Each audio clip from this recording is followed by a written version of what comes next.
emotional space to contain you as a child. And for you, it's even harder because as a child, you don't have available the coping mechanisms that you have when you're an adult to regulate yourself. Children regulate easier through connection, and they need someone else to regulate. Otherwise, it's really hard to regulate that. I always get told, just remember the people that die now, and then, as that's the most important thing you can do. That's a beautiful way to see life, and when I was younger, I made this whole concept of like living for the people who didn't get to see another day in my family, but living a better life and not making the mistakes they did. Because I got to see, a lot of fights and conflicts and unhealthy lifestyles. And always try to balance mine enough to, not end up in a similar situation.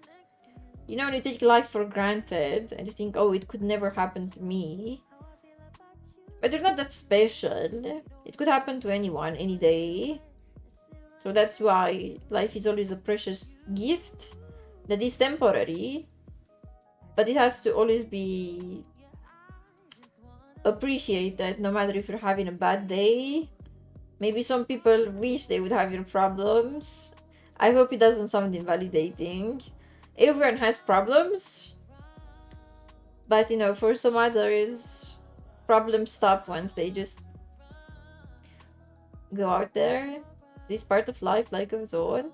You're right, but it's simple to put it like this when you're not in a situation where you lose someone.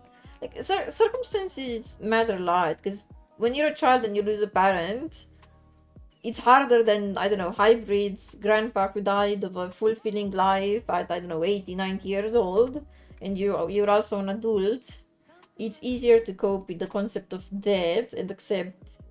And also, you've probably seen more people dying. When you're an adult, you've already definitely encountered death on multiple occasions. I know I keep on highlighting this idea of pain and losing someone from the perspective of a child and from the perspective of an adult. For instance, one of my girl best friends, she saw me throughout my whole childhood having a big time, big struggle because I lost too many family members. Whereas, like, she is 24 right now and she hasn't lost a single family member. Not even a single one. And I'm really happy for her. But, we were talking when we were in vacation about this, of how I had to go